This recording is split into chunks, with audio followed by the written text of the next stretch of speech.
I utterly resent that, Grant. I utterly resent that. Good evening, welcome to Easy 8's Online Painting Club. My name's Danny as always, and for the next 2 hours I'm going to be sitting here painting my miniatures, hopefully along with you guys over there. I was just reading ahead, I could see the live chat, and I could see Grant was saying, from Overlord Games, saying that Danny's going to be late. Alright, lay off. Bit harsh to start with, isn't it? I hope you guys have all been well. If you're new here, Easy 8 is not a tutorial show or anything like that. It's a place where you can come along, paint your miniatures, or just do any kind of projects, I suppose, with a little bit of live company, knowing that if your tasks or your jobs that you've got to do are a little bit difficult or time consuming, or you're struggling, that there's someone else out there who's struggling too, and that person is probably going to be me. So welcome to the show. I hope that you join us now for the next couple of hours for the quintessential place to do your hobby, and if you like what we do here, please do consider subscribing to the show. Every subscription goes such a long way to making the community more and more bigger and better, and just generally more vibrant and colourful, and we have had quite a phenomenal uptake in subscriptions lately. People making comments, people watching the videos. Like overnight, in one night, just this last week, we had like 40 views in one evening of last week's show. I don't know what it is about that show that kind of made it so cool and exciting, but thank you very much for coming along. Thank you very much for those of you that have subscribed. If you haven't already, please do consider doing so. Thumbs up the video, follow us on Facebook, like the stuff over there, comment down there. Every little thing that you do with the show helps the algorithm get it out there to other people who haven't seen Easy 8 before. All hail the algorithm. If you're working on a project this evening, I genuinely would love to know what it is. So come and tell us all about it. You can join this lively bunch over here in the live chat, or you can tell me down in the comment section down there. I read everything, and I'm genuinely inspired by everything that you guys do. You can also drop comments over at Facebook, which is a particularly active place when the show isn't on. And if you want to, you can even join me and whoever else comes along as well at the end of tonight's show and every show on the Discord channel at the Easy 8 After Party. So you can come along, join in the video there, or you can just use microphone, or if you're just shy, you can type if you want to. And we don't watch our P's and Q's over there so much. This is a family-friendly show. Later on's for the adults, and you can bring a grown-up juice if you like. I don't have a grown-up juice right now. I brought myself a cup of tea because that's how I like to start my weekends. Happy Friday, everybody. Cheers. That's made with real milk. I don't normally have that. That's going to make me feel poorly later. So, what a week it has been. I seem to say that a lot lately. It's because we do some cool stuff here at Easy 8. So last weekend, so myself and the Easy 8 community, we went to the Tank Museum in Bovington for the Southwest Model Show. And what a day that was. I just love going to the Tank Museum anyway. I think it's a fantastic place. I don't mind spending my money there at all on loads of different things, because I think that it all goes to such a wonderful things such as, historical studies, the longevity of all the vehicles that they have there, the educational factors. It's just abound, and I love it. It's a wonderful place, and I just love being around tanks because they're really cool. What made it even more special was that we had the Easy 8 community there with us, and we made lots of friends while we were out there, and met loads of people who we've already met before, which is always great. But the Southwest Model Show itself is fantastic because you're looking at little miniatures like down to this big, up to the full-size thing, so you've got everything there for inspiration and study, and it was just a really nice day. Now, if you were watching last week's show, you'd know that I really hurt myself just over a week ago. I stepped on a roofing nail and it went straight through my foot. I'm walking now, which is great. I wasn't walking very well on that weekend at Bovington, and I was walking around on crutches. So thank you to everybody who was there being patient with me. I really appreciated that. But it didn't hamper my time to have a good time. It was a really nice day. Who did we meet? We met loads of people when we were out there. Obviously, we met the guys from the Tank Museum as well. We unfortunately missed Overlord Games, who wasn't able to make it on the day, which is a shame. But I see that Overlord Games is actually here in the live chat. Hi, Grant. Nice to see you again, mate. Shame you couldn't make it, but, whatever. There's more times in the future. We met 3D Gizmo, who we met last year, where we kind of talked to each other on each other's Facebook groups or whatever, and we got a chance to meet you and Simon as well, who's a part of the team away that day. And you got to meet my larger team as well. And do you know what? It was just really nice just to have a proper good old chin wag with you. And you know, it's been too long, and I've got lots of ideas and schemes and things that I want to run by you guys. And just super happy to learn that some of you are actually just across the river. What a coincidence. Like, I know that there's a lot of local viewers to this show, but to have people who we meet out and about on roadshows and whatever across the country, to find out that they're actually within half an hour's drive, it's just really cool, right? Anyway, loads of stuff to talk about how the weekend went. I'm sure these guys are going to be talking about it because there's a whole bunch of them in the live chat that went as well. I had a great time. I'm getting old because I got home and I was pretty tired. But it was, do you know what? When we went there, one of the things I said that I was going to look at was Churchill's, because I've got a couple of Churchill models made, and I've got like a whole bucket of sprues and stuff down there. So I said that I was going to go with the intention of just kind of really starting to study the Churchills. I didn't realise they had so many Churchills there. They've got a lot. Kez, who's in the live chat right now, and myself took loads of photos of me stood with a crutch beside all the Churchills. I'm going to go through all the photos a little bit later, and I'll put them all up on the Facebook page. If you went to any show on the weekend, but especially if you went to the Tank Museum and you took any photos, please do load them up so that everybody else can see it all, because I had a great time, and I had a really nice portion of cheesy chips while I was there too. Who doesn't love cheesy chips? Anyway, who have we got in the live chat with us this evening? We've got Overlord Games, who's already been slating me for potentially being late. I say potentially, I was like a minute, right? I was a minute. I've got to have my dinner, alright? We've got Jeff, it's my dad. Oh, I think we're early. No, you were early and I was late. We got Kez. Who else have we got? We've got Stafford. Hi, Stafford. Just you guys at the moment. Thanks for coming along. Cool, right, so what am I doing this evening? The last couple of weeks I've been painting my little 28mm King Tiger. Had some issues with the colours for camouflage, and I solved the green problem last week, and I thought that it was starting to let the red down, so I thought the green, I found such a good colour of the green, that the red was looking a little bit not up to scratch. So when I went to the Tank Museum, I didn't spend all my money like a little someone, and we'll let that story come along a little bit later. I found a red paint. I thought it was a really good colour. It says it's German red brown. I hope that it's going to be good. I plopped it beside the tank right now, and it's looking a little on the dark side. So I'm going to give it a whiz. Going to give it a whiz, a waz. I don't waz anymore because my Wazomatic's broken.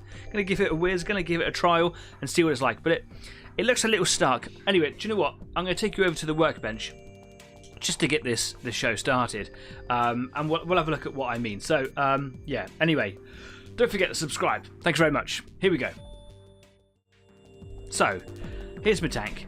I'm really happy with the colour green. I would like to do a little bit of sort of shading with it if I can. So if I can make the modulation set that I've got work in coordination with the screen, then brilliant. If I can't, then I'm happy with how it looks. But the red's just a little bit underwhelming, and that's the darkest red that I've got for the German camouflage. So I picked this one up. Now it looks a little on the darks. It looks a little vibrant, doesn't it? Maybe a little too vibrant.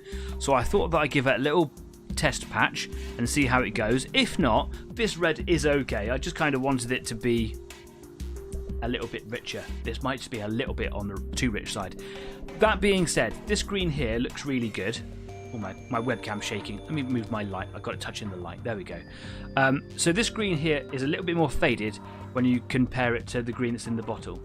So I'm hoping that if I spray this on there, it won't come out as saturated as that is, as deep as that. There's only one way to tell, and that's to give it a bit of a test. So that's where my day is going to start. I'm just going to lift my light. I'm still trying to get used to this new light setup that I've got, and it kind of settles on top of my webcam, and every now and again the webcam shakes violently. Okay, just while we're here, I'm just going to read through some of the comments that we've got. I'm going to have a grown-up drink, says Jeff. You should have a grown-up drink. I'm not trying to push drinks on you, of course. You should do your own thing, but yeah. Kit says, hoping to get my Jade Falcon mechs finished tonight. Ooh, ambitious. Is it ambitious? Have you got a lot to do, or is it just like the last little bits? Really liking all of your mechs, by the way, mate. They are looking astounding, so well done there. Stafford says, hey guys, I may have bought 1 or 2 models at the weekend. Go on. Growing strong. I'm just reading ahead as I'm trying to talk. It's quite distracting. So, Stafford went with a budget, and I developed this new game. And me and Kez were having a great time playing it. It's called Can You Get Stafford to Spend As Much Money As You Possibly Can? It's a really easy game to play. So, Staff had a reasonable but fair budget, and filled an entire bag with models. How many model planes did you pick up? Went to a tank museum and he bought an entire bag of planes. I think it was like over 10. It was over 10. It was over 10. 1/72 scale miniature planes, wasn't it? Like it was a lot, and loads of other stuff as well. To be fair, you did kit out your new painting area, which you put a photo up a little while ago. That looks really good, by the way. So you bought one of these mats, for example, a really big one. I think it's even bigger than mine, and some other bits and pieces like that. So there were some really good. But do you know what? All the purchases were good. They're all valid. You had a good time, and you bought into the hobby that you're proud of. You know, it's precious, right? As I say, I just need to paint the feet on them, and then glue them to the bases. Do you not paint the feet with the rest of them? Interesting. Table of Horrors has joined us as well. Hello all. Thanks for coming along, Table of Horrors. As always, it's really nice to see you. What do you mean it's the beard? I don't get what you mean about the beard. Growing strong? It's your beard? Thanks very much. It's getting to the point now where the moustache is starting to curl. I'm really happy with that. Gonna neaten it up soon and see what I've got left. I'll tell you about the disaster of a haircut a little bit later on as well. Staff says, surprisingly, I'm building some planes. Yeah. Please do send us pictures of your planes. Stick them up on Facebook so everybody can see. That would be great. Thanks very much. The only problem is you may have just noticed that with my new mustache is that I can't hold drink very well. Right, so I want to give this red a bit of a try. Now, at the end of last week's show, I did say that I had a guest in the house last week, and I wanted to get down there to see the guest as soon as possible. And in doing so, I didn't clean out my airbrush. So what I'm going to do very quickly is just give that a quick once over. Now, before last week's show, I actually gave it the clean of its life, so this shouldn't take too much effort. I was hoping to get this done before the show, but, you know, lives, right? I don't think I'm going to have to do an awful lot of work in there. What I'm going to do is I'm just going to put a little bit of cleaner into the paint chamber. So basically, just inside here, there's a little valve, which I could, take out, but it's a bit time-consuming, and I'm not really into time-consuming right now. So all I'm going to do is some little wire cleaners. They're all different diameters, and they're all like twisted metal, so they kind of got like a little bit of a roughness to them without being too damaging. Find the one that fits in the valve nice and snug, but without roughing it up too much. Yeah, that's a good one. And then what I do, where's my cleaner? We've got some neat cleaner here that I decanted out earlier. Just pull it up so it's just kind of resting in there, and I just put 2 or 3 drops of it on the wire and let it run down inside, and it just kind of guides it where it needs to go. And then I just force it down, and then just up and down, and occasionally a little bit of like hardened paint will come out.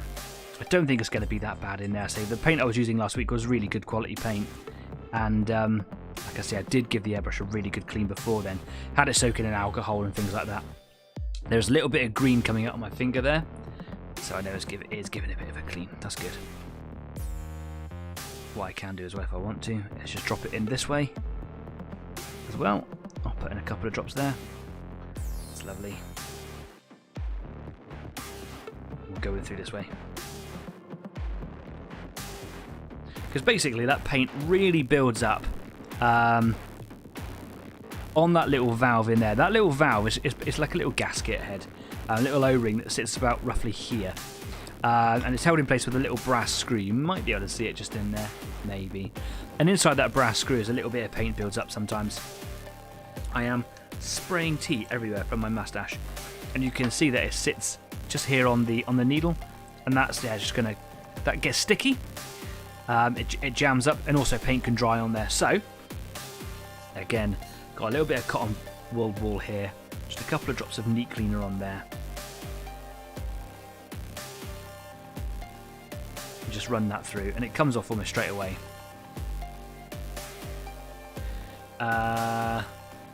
Stafford says I've got 17 1/72 planes, a 1/200 Henkel, a 1/100 Matilda, and lots of paint and bits. I don't have a problem, to be. I'm honest. I don't think you have a problem. You're just passionate about what you do. And you were saying that actually you got like a new painting space. We had a lot of fun playing Blood Red Skies a little while ago, which is 1/200 scale planes. It was a real easy game to pick up, and it was a real laugh, and really strategic and tactical as well, for its simplicity, which you don't often expect. Could do with a bit more. And you said that you wanted to reconnect with your youth, where you used to have like lots of air-fixed planes hanging from your ceiling and whatever. So just kind of exploring those models again, and making them just kind of connects with how you got into the hobby in the first place. And I think that's something to be proud of. I think that's something to shout about. Even though I did make you buy lots of stuff. Me and Kez just had to sit down at one point because it was getting too easy. Have you considered buying this thing? Oh yeah, no, maybe you're right. And, of course, Dave, who's not in the live chat right now, but might be on a little bit later, and Stafford, met and got to have a chat with the famous Al Murray. Isn't that cool? I was too busy sat down because I was resting my foot at the time, so I didn't get to meet the fella. But yeah, Al Murray, the pub landlord comedian who's also an amateur historian, really into all his tanks. So yeah, naturally he was going to be there, wasn't he? Southwest Model Show, probably was loving it. Okie dokie. So what I'm going to do, I'm just going to rebuild this airbrush. Going to put the trigger back in. There we go. Going to slide the needle in backwards. Excellent. Pull that in a bit. There we go. Pop the nozzle back in the nozzle holder. Screw that back in.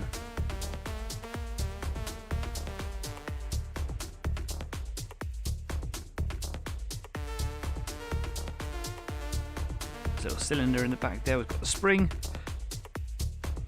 There we go. That's looking good. The hopper could do with a bit of a clean out as well, but don't need to do that right now. There we go. Put the back on, and it should, touch wood, should make for a smooth ride. Where's my painting sheet? I really need to get a new one of these printed out because I'm starting to overdo it there. Okay, so turn that compressor on. So I can see that the needle's in there, moving nice and smoothly. I've got nice needle action.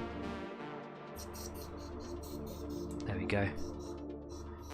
Just want to make sure there's no bungs or plugs or whatever in there. Drop a couple more drops of that in.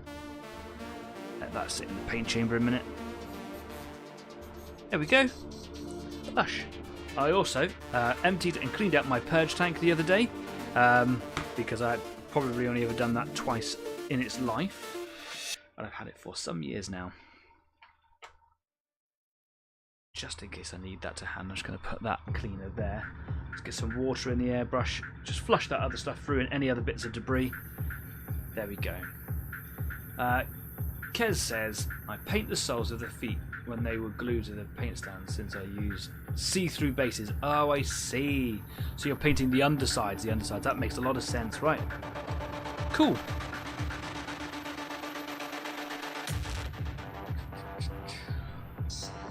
There we go. We don't seem to have any flow problems with the airbrush, which is good. I'll have to give it a really good clean out again later on, because after the last clean it was working fine, and then of course, well, I ruined that, didn't I? Right, okay, so this is the colour here. It's a really nice colour. I just have a feeling it's going to be a little too bold. So if it is too bold, I'll just go back over it with the old colours, and then I will re-establish and reaffirm this colour here. I get the light stop shining on it so strong. You can see that it is there, but I just kind of want a bit more vibrancy to it, perhaps. I wonder if I twist that. Yeah, it was better that way, wasn't it? There we go. It's just a bit shiny. That's okay though. Cool. So I'm just going to give this a really good shake. I can see that it's slightly not mixed at the bottom. It's never been used before, so I'm just going to give it a really good shake. Now, these bottles, they look really smart, but they're a little bit squeezy, so they're really soft, as were the old Vallejo ones, are a lot tougher. And you can't control the amount of drops that come out when you're squeezing it. So, yeah, I'm a bit unhappy about that. it's very easy just to kind of get like a stream of paint into your hopper. As if I'm just doing like a small area, I just want to have a control of go 1, 2 or 3 drops or something. Designed for ease and to make you use it easier, so you've got to spend more, right? Right? Make sure that I should give that a really, really good shake. Excellent. Just going to break that seal. Oh, so nice. That's like the first one into the coffee pot, that is. Just going to pop him over there in case I get a spill. Okay, I'm not going to put any thinner or anything like that in there to start with on the first run. Can I get just 1 drop? Nice and gentle. Come on. 1. And 2. Just to get started. Okay. It's a nice colour. Make sure the light's not shining on that. It might be a good colour to use. Let's see. So, just going to take the turret off.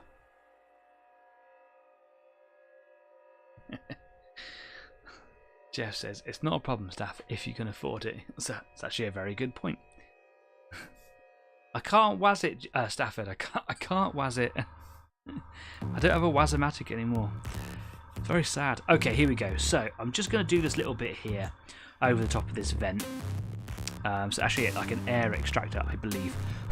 So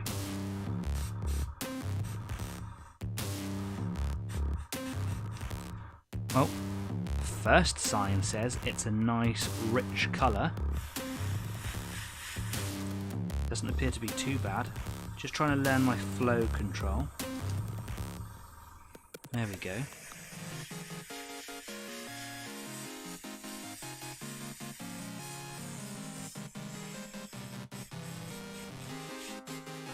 Nice and gentle. Someone sent me a really funny picture earlier on social media. It's got a picture of a guy sitting at a campfire saying using an airbrush is much like roasting marshmallows over a fire. It's all about the slow and gentle, taking your time, and then it just all ruins in one go and you've set everything on fire. And I was thinking to myself, it's exactly what it's like. As that's drying, I can see that it's quite different to the other red that I've been using. It's almost got a pinkish hue to it. Very peculiar. I'm just going to give it a couple of layers just to see if that changes its, what it looks like. Because if that's the colour it's going to be, that's not what I want. That isn't the vibrant red that's in the bottle. That's okay. It is just quite different, isn't it? I prefer the other red. That is very, very pink. And that's why I only wanted to use a couple of drops. That's a shame in some ways, only that I really liked the red that was in the bottle. But when it starts to settle on the model, when it starts to dry, that's very, very different. That is a shame. I spray it down there on that piece of paper. It's very, very different. So maybe I'll just give it a bit of air drying, and I'll do it one more coat. Here we go. No, that is a very different colour. Stay with what you got. So I will. Okay. I'll just spray that on the table there. Well, do you know what? That colour might come in handy for something later on. Right. Purge tank. It only cost me a couple of quid, so not the end of the world.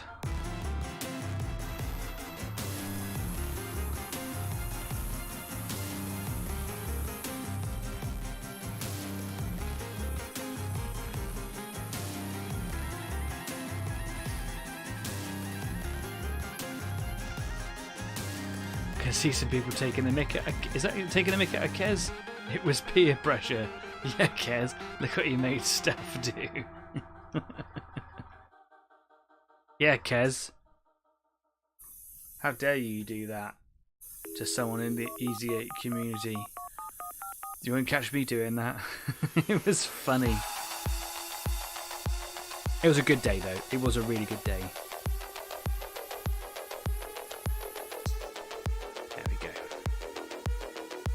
Purged. Right, over here somewhere, I put all my paints away the other day.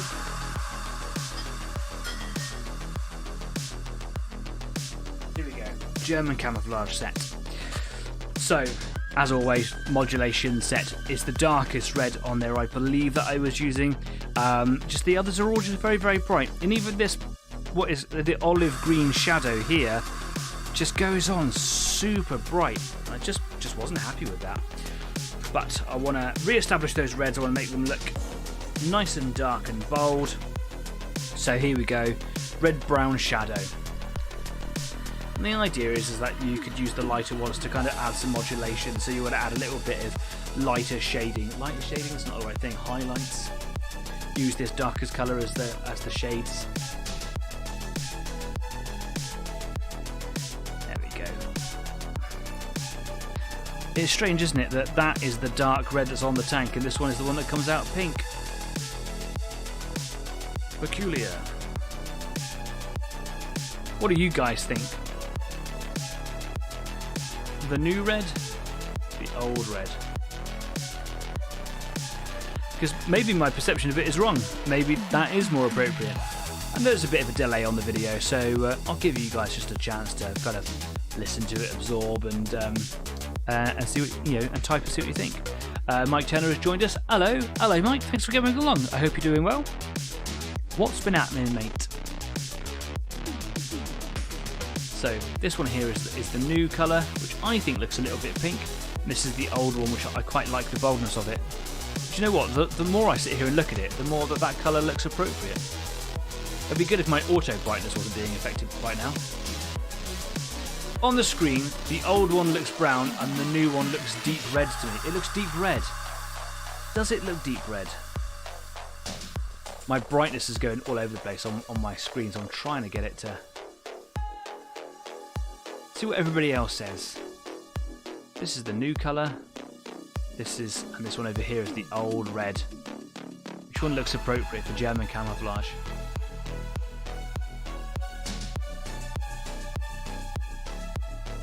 Got to sit here and wait a little bit.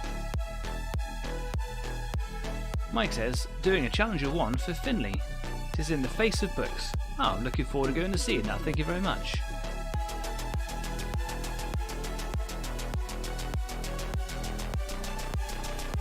Anybody else got any comments on the colours of red?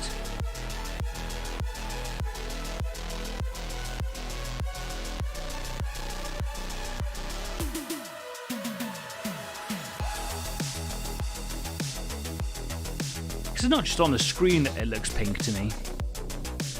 It's here in real life that looks pink. Or is it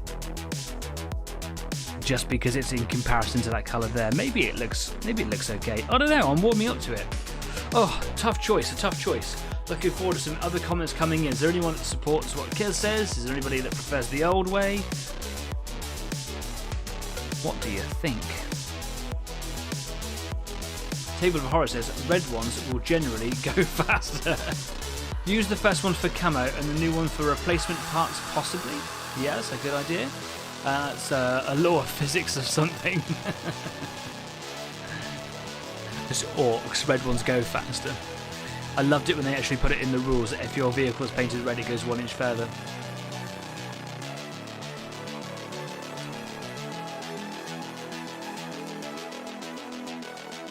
Okay. Well, because I was inclined to use this one for the camo in the first place, Jeff says it as well. That's 2 against 1, Kez.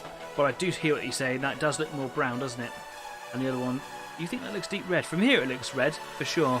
But in the light, it does go pink.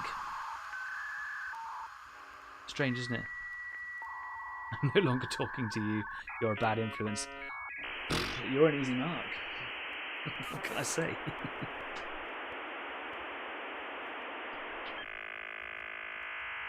Okay. I'm going with the old one. Put in a few drops there. So, just going to cover over what I've just painted here.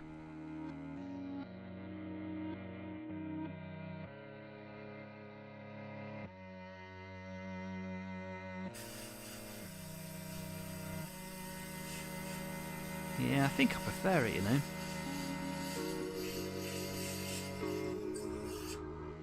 But it's always a learning experience, isn't it? And I'm always open to, you know, suggestions and developments later on.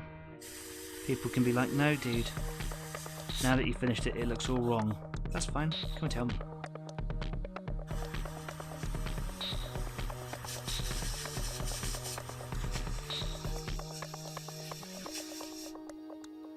So not only am I just trying to cover over that little bit that I've just painted there as well, but just trying to now find where I've done red in other places and just neaten it up a little bit. Make sure that it's a well-established colour on the model. Oops, gone a bit heavy there. I'm going to have a pattern if I don't stop that.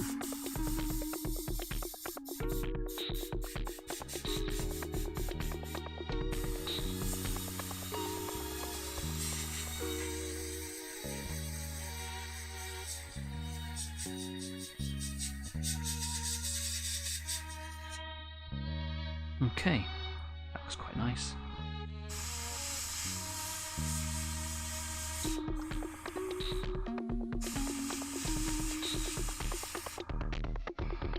So that's that side there done. Can I go back to this side over here?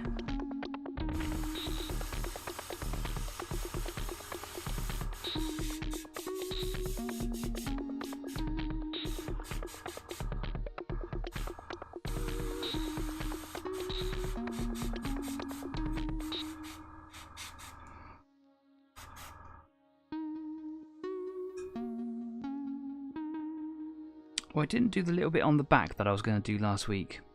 That's something that I can do this week. And I also need to do some more repairs along here with the paint's peeling off that edge. That is making me sad.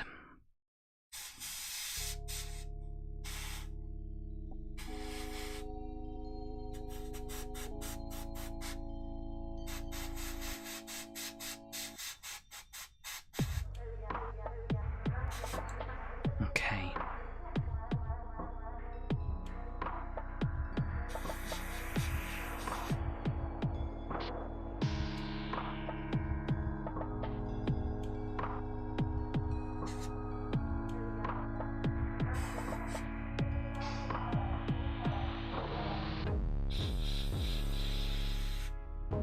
Going in quite heavy today. Getting excited. So I'm just spraying paint too harsh. Need to just take the time. That's better.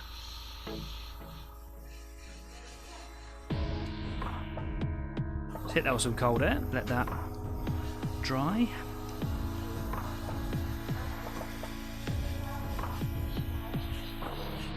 Sure, I said I was going to do something on the front with some red as well.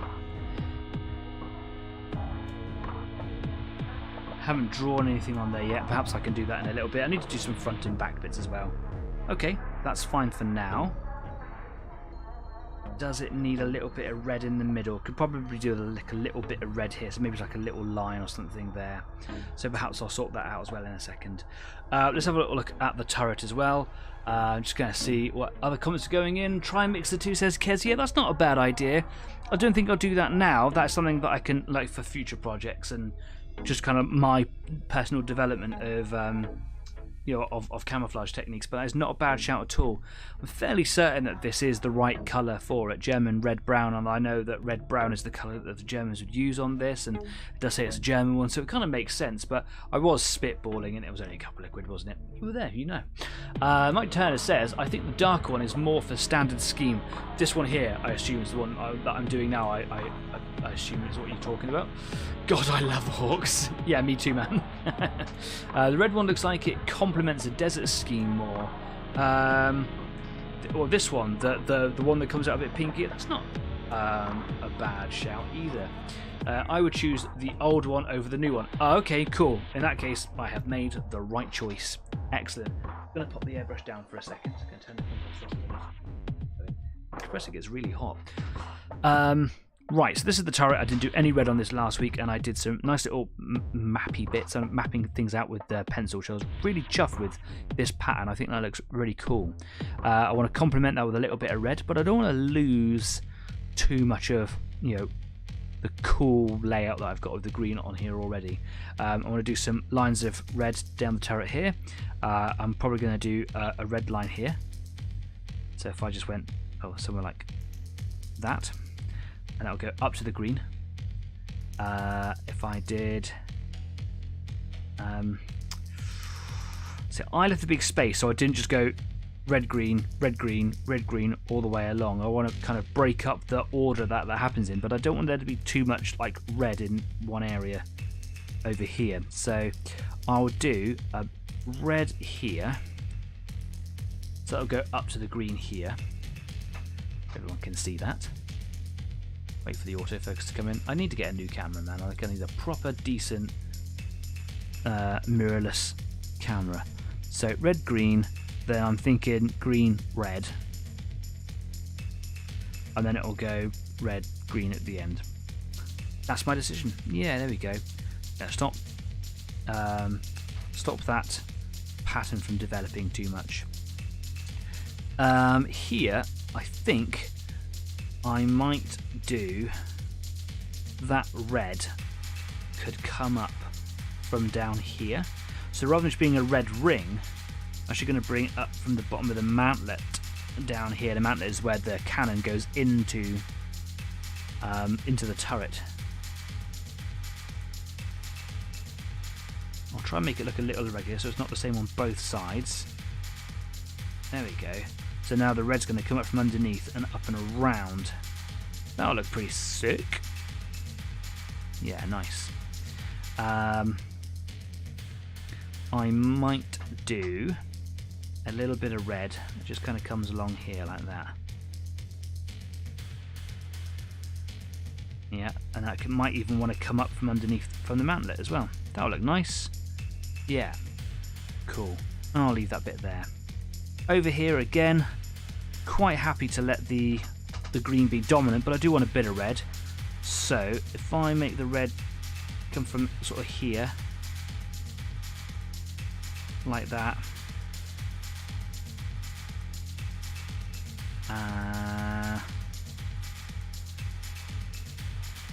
Yeah, I think, and then it can, yeah, do you know what? I think that looks quite nice. Like that. That's kind of cool, right? And I'll do a little bit of red across the back there, and it can just kind of come in behind those tracks and join up there, like that. That's how I'm going to do it. Brilliant. Let's take this away. Forest Plains camo is darker brown, and the reddish brown is more of a desert from the Google image search I've done. Cool, thanks for that. I've got, books and books of source material, but sometimes you just want to get the paint on the tank, don't you? I'm going to start at the back over here because I can spray as much as I want on the turret-mounted track pieces. Just while I'm sort of practicing it a little bit, doesn't matter, does it? I'm going to turn the compressor back on because that was happening last week. Why is it not spraying? Turn your compressor back on. I got the tiniest leak in the compressor, and I have tried to fix it, but I'm not a plumber. It's better than it used to be.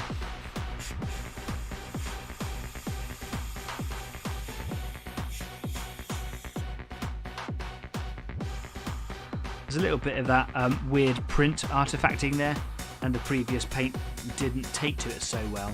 So I'm just going to cover that whole area over with some red. There we go, that looks a bit nicer.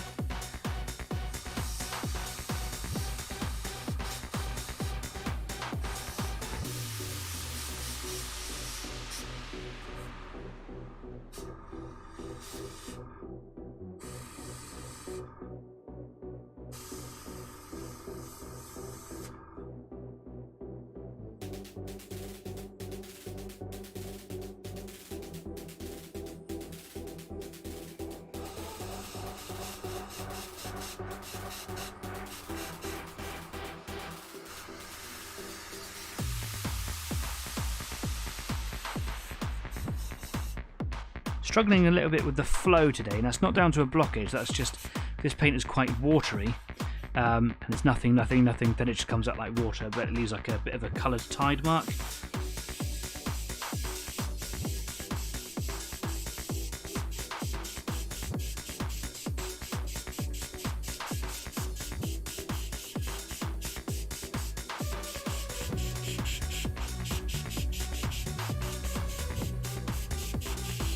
You may remember me talking last week about sort of pulsing the colours. So if you just give like one long stream, it's actually detrimental really to how the paint is inside the airbrush. But doing like smaller pulses means that it stops drying up on the needle tip and things like that so much. You're kind of blowing off the excess with an extra little puff. But it's also quite handy to control the paint when it lands on the model as well. Now, unfortunately, there is a little bit of sticky just on this section here of the turret, and I'm pretty sure that means it hasn't cured so well. So when I finish painting tonight, I'm probably gonna have to leave them in the sunlight. I've actually got a UV torch, so I'll perhaps give it a bit of a blast with that. But the actual turret is hollow, and if I turn it over a bit awkwardly because there's a hole inside, it probably needs some UV light in there. So I might just do that for a couple of minutes a little bit later.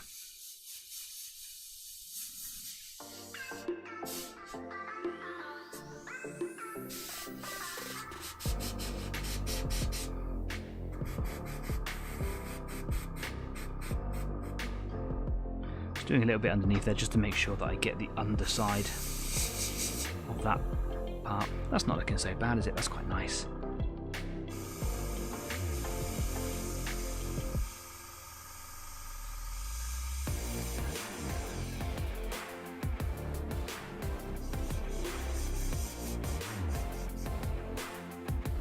Okay.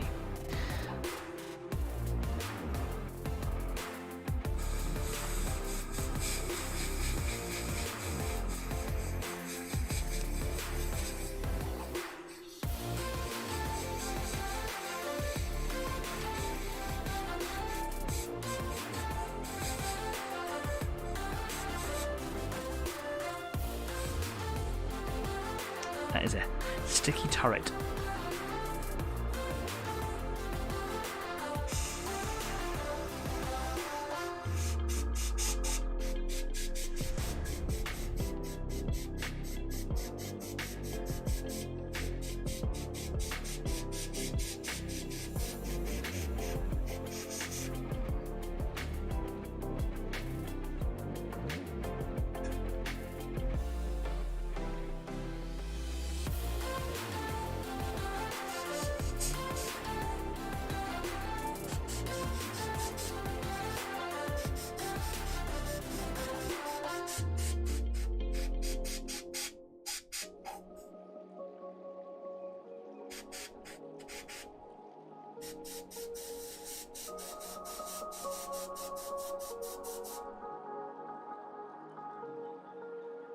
Oh, I was wondering why there was no paint coming out. Literally just got to the end. Let's pop a couple more drops in. There we go.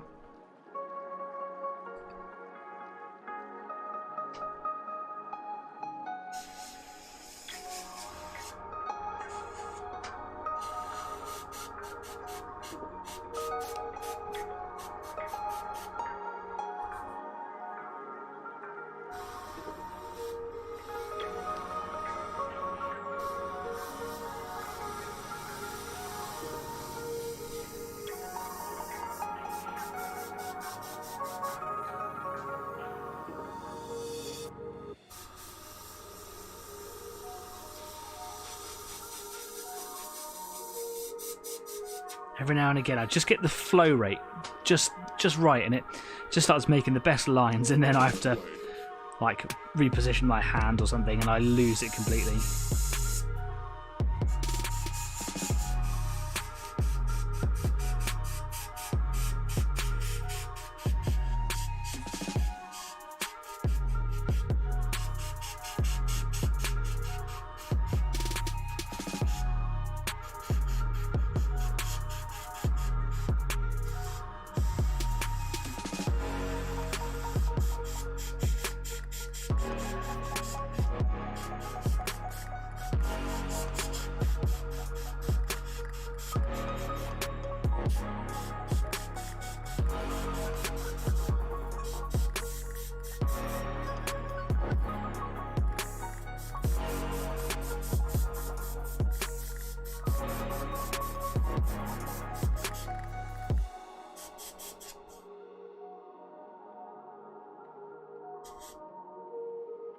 every now and again. Just overdo it.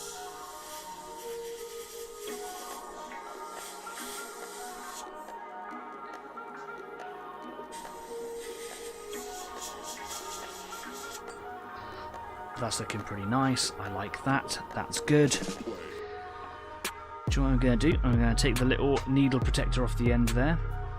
And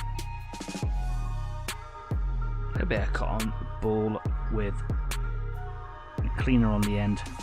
Means I can clean that nozzle off a little bit better. There we go. And that should mean I can get a little bit closer with some more accurate lines. TTT. Do you know what I'm going to do? The amount of tea that's in my moustache.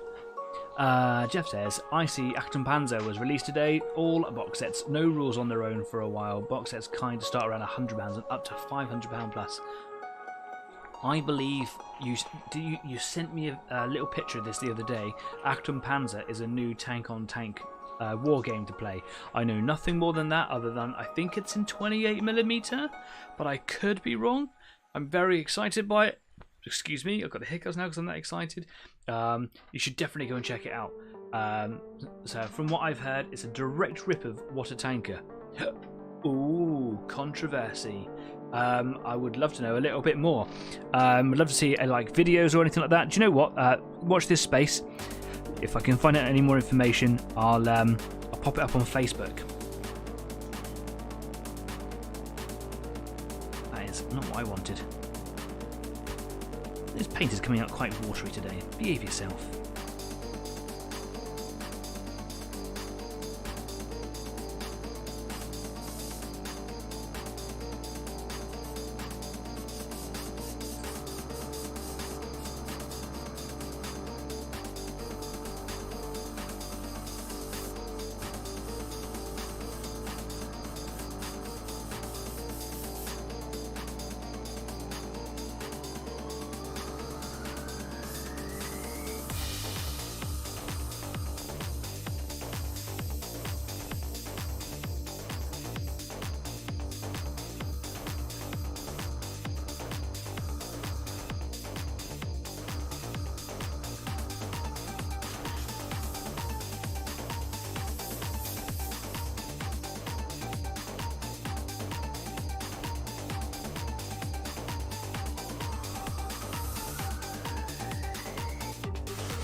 Once again, lost the paint. Not doing very well with that today, am I? There we go.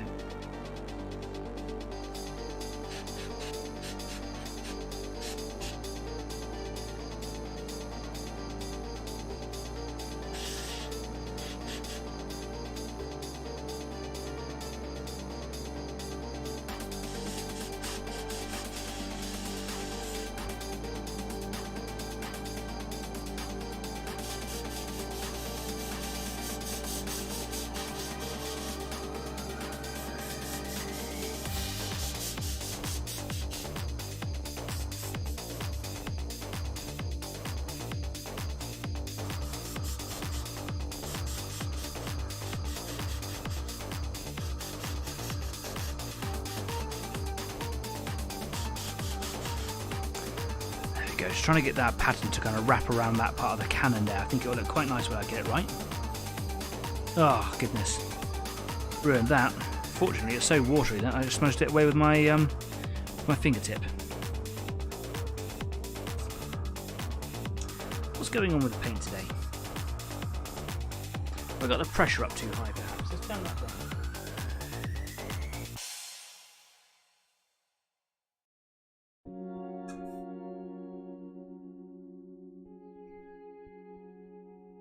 Down a bit more.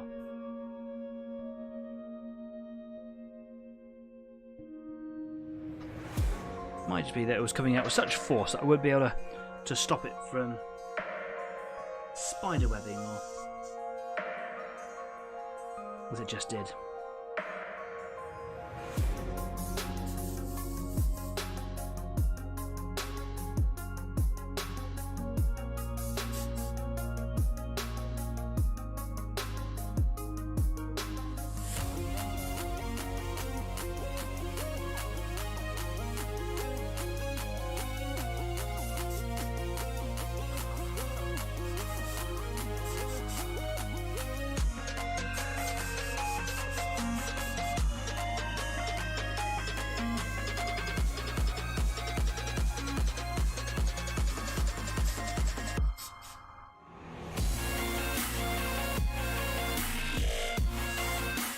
Might be a job really for a brush at this point. I'm going to try and block the colour in as best I possibly can. And it might be time to move to a brush very soon. The reason I'd move to a brush is just to neaten up the edges a little bit. And to add a little bit of accurate definition where an airbrush is going to struggle with that.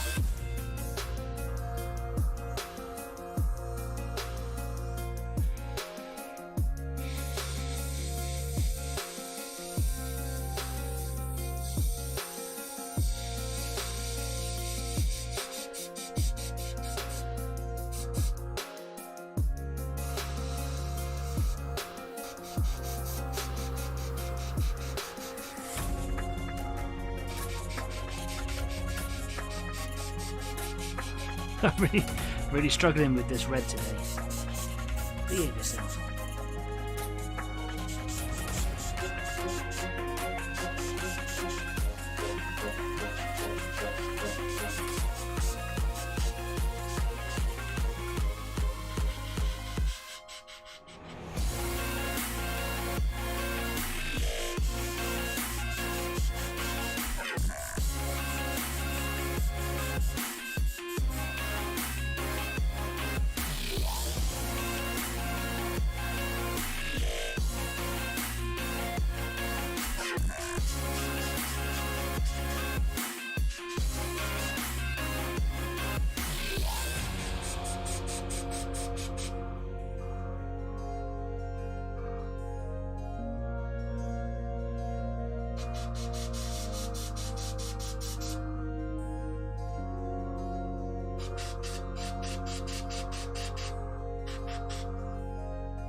There we go. Might add a little bit more to this little area here, especially now where I've kind of gone over a little bit and it's made a bit of a mess. Keep on bashing my needle tip there. Do you know what I'm going to do? Because I'm being a little bit unruly today, I'm just going to pop that back on just to protect my needle. That's not what I want. You'll say you're struggling, but it's looking good. Well, thank you very much. I'm not struggling. It's not like it's coming out bad. I'm very happy with how it's looking. It's just an effort to get it there. And it's just the way that the paint is behaving. It's being very, very watery. I'm going to neaten all this up with a brush, I think is probably the best thing to do here. And I'm thinking about expanding this little line of red from just here. I'm going to bring it up a little bit further.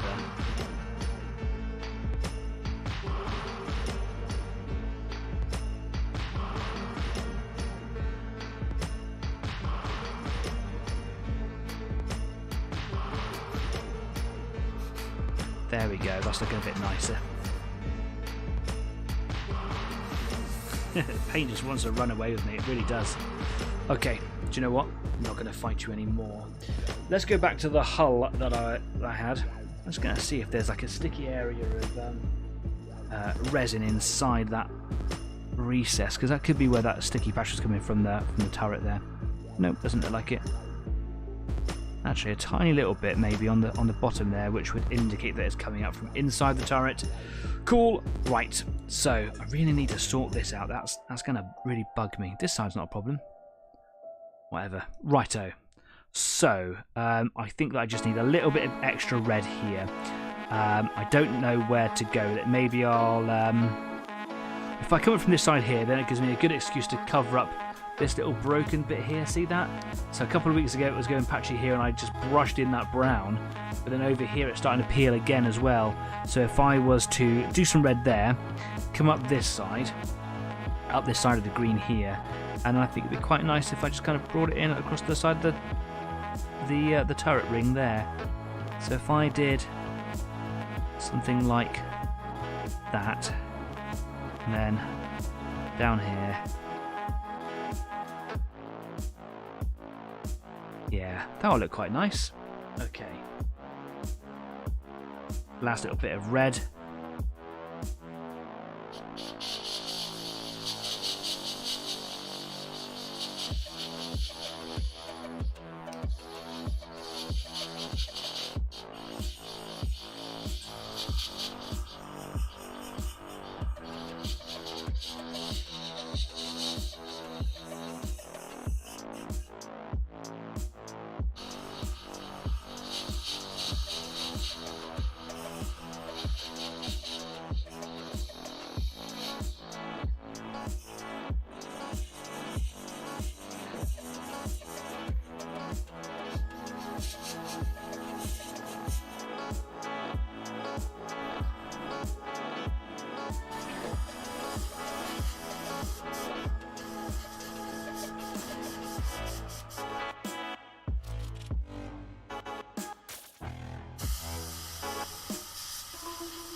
There's a lot of this area here is going to be covered over by the turret anyway, but it's all very good practice, and just in case as the turret moves you can see it, it's nice to have it.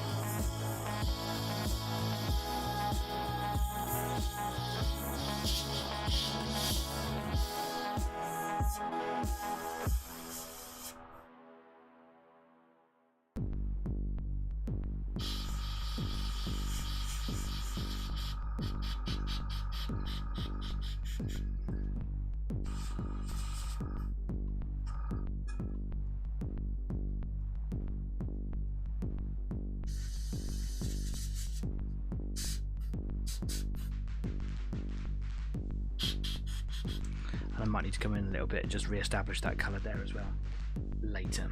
Right, so I'm going to do it by brush like I did here earlier as well. I'm going to put a little bit of red in that little area. And you can see that I've actually rubbed the paint right off the whole resin piece down here, and that's just from handling it. Not so bad on that side, something about this side, who knows. I need to do a bit of red on the front because it's a little bit bare. So I think I want to bring this line of red here across because there's a little bit untidy over here as well. So I'm thinking about bringing this line just over the front of this ball turret section there, and just kind of blend that in a little bit and bring that over. And then I think from here I will bring a red line up. I just have it ever so briefly just touching across there. How to make that look nice. I could maybe have it coming across here, couldn't I? Just trying to make sure it doesn't blend up too much over there. I don't want to add any more green in, and I would normally use the other colour to kind of separate them. So, you know, if that red is here, I don't want red coming up here and touching that. I don't want the two lines to be connected. I could actually bring a piece off, maybe. No, do you know what? I'm going to come from here, just there, in a sweep across like that. Keep it nice and simple, and it can come away from here like that. It can just come down there, and then I'll just pass it underneath into the shadowed area there. Like that. Okay, cool. Let's do that. I ran out of paint again. I have. Good timing. I'll just put in a couple of drops just to do this last little bit. Keeping an eye on that time, of course, because we are at the time where I'd go for a break. So carried away with myself that I've forgotten about the bit where we normally disappear for a minute. So, yeah, let me just see if I can get this little line established here. I can see there's comments going in. I'm going to get to those in just a second.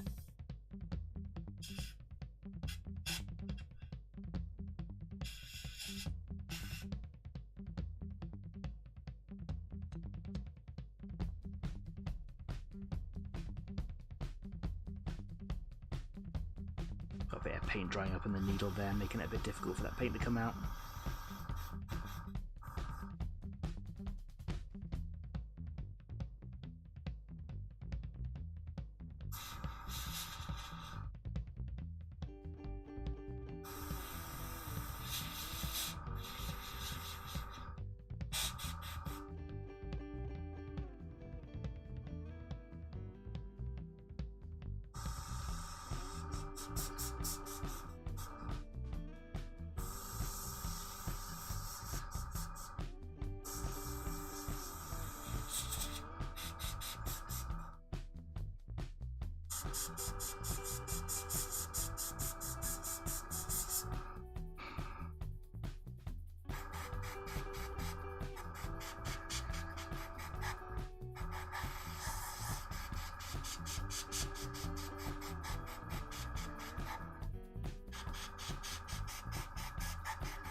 Okay, and there we go. That is what we're looking at right now.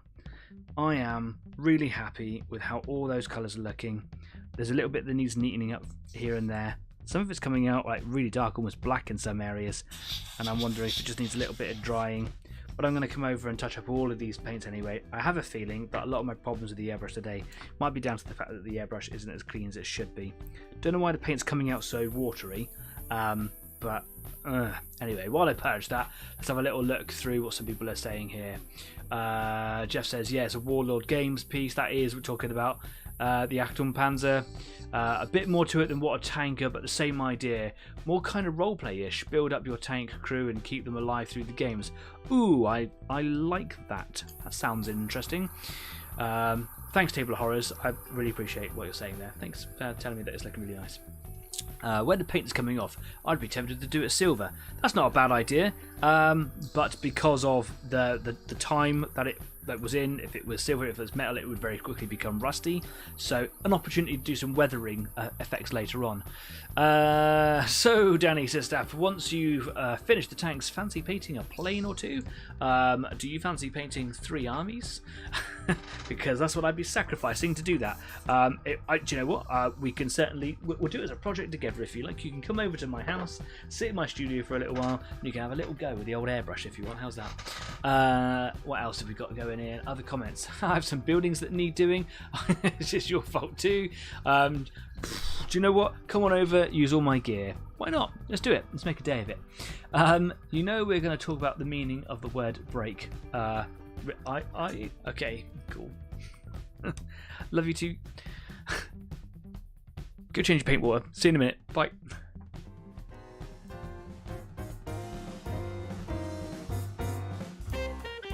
Everybody's being mean to me today.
Welcome back. After you guys are all bullying me, I went and got myself a grown-up juice because now it's proper drinking time, right? I was having a milky tea. I don't have milk in my tea, and it was just wasn't enjoying it at all.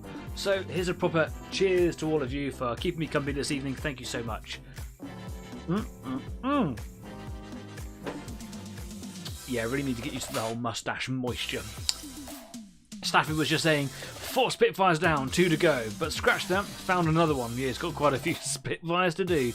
And Christoulis has joined us.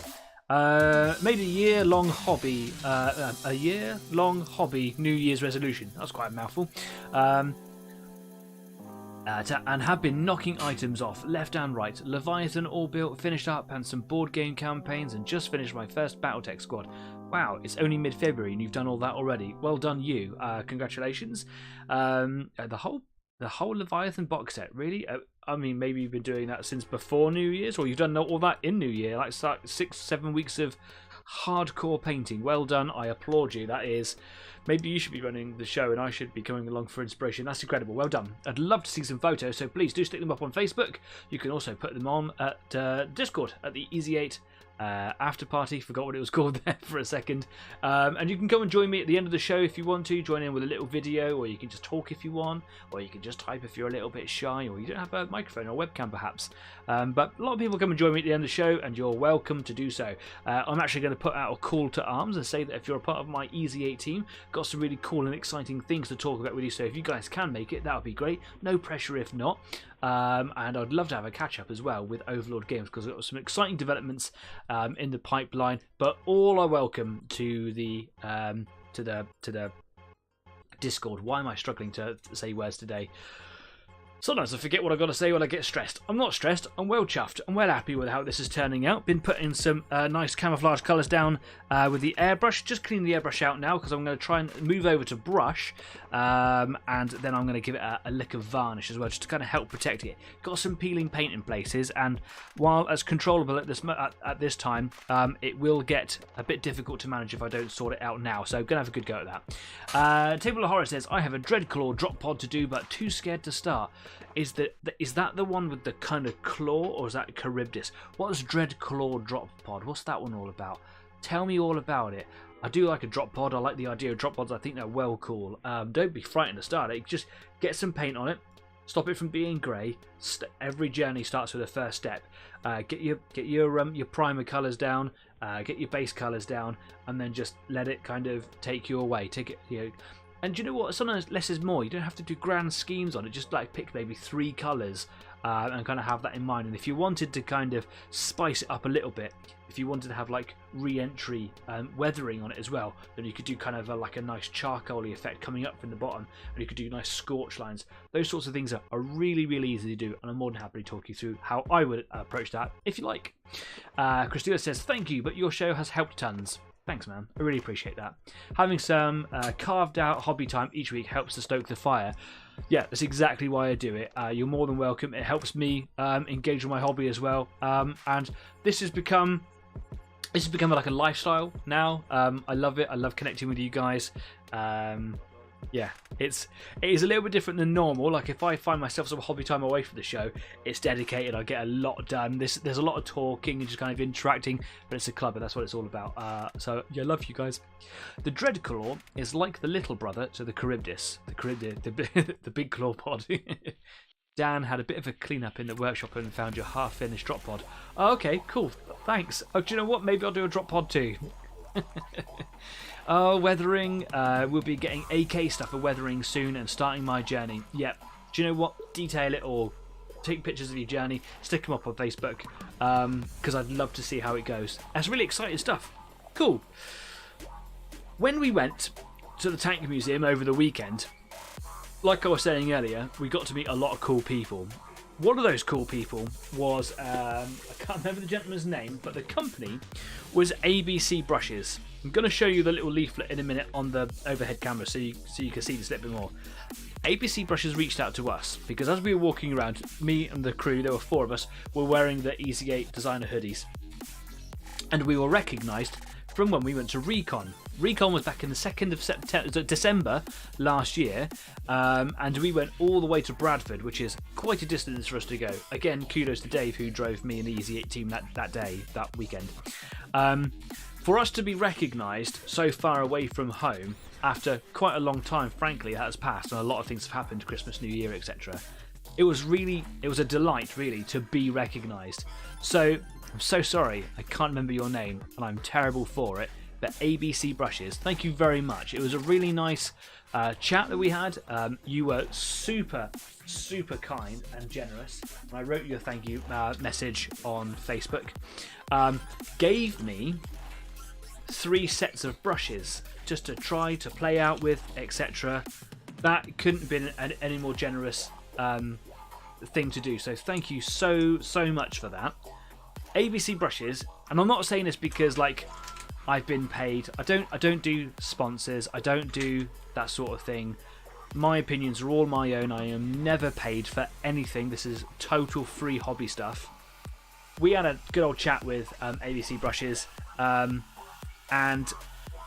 it is such an extensive and affordable range for anybody, even if you're a terrain maker. Jeff, I'm looking at you.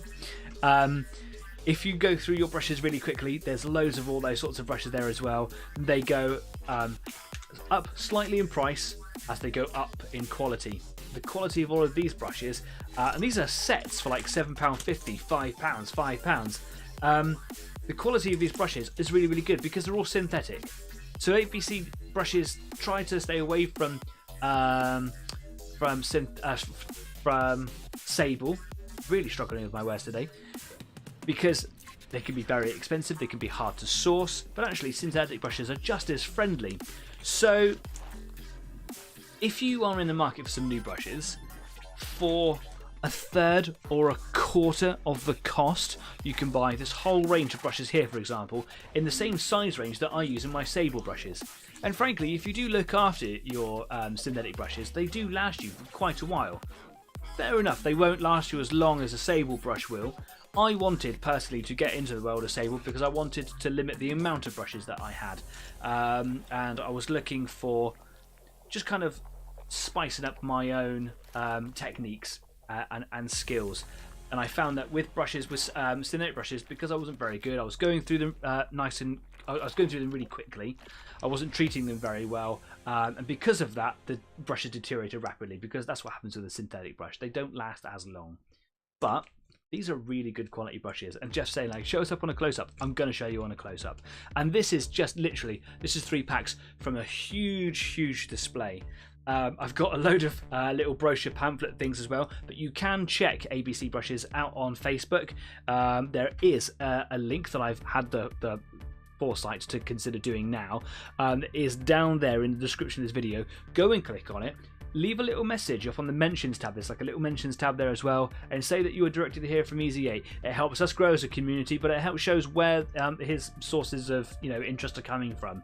And generally, a really nice guy, and it would be nice for you to start a conversation with him. And he can really direct, because he knows everything all about the brushes that he's got there. He can really direct you to what your needs are, and and to what brushes are probably best for you, and also can work out within your price range. However, that being said, even if you only went in with £10, that wouldn't buy me one sable brush, but you'd have change left over from this set of brushes here, for example.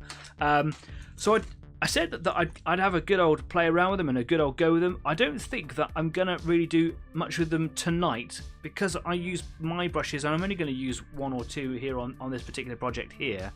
So I'm gonna have a little play with these in my own time. I'm going to give them all a good run for their money, and just see how nice they feel. And I'm hoping that there's quite a couple of size ranges in here, and I'm going to give them to my Easy 8 team as well, who can play around them, see what they want. And of course, not all of my guys are into using sable, so this might be a really good place for the rest of the Easy 8 team to be. And I'll get their feedback. They can talk about it here on the show. We can talk about it on Facebook as well, because I know that I promote sable, but I'm probably a bit of a sable snob, and you don't have to be. You can use synthetic. So yeah, it was and he does do some sable, so it is worth having a look. Yeah. But just a really nice guy, just super laid back, really, really nice, knows his stuff, and wants not just your business, obviously, but has a reputation and is really interested. That's the impression I got. It's really interested in just kind of building up a business through like respect. Just kind of, just a really nice guy.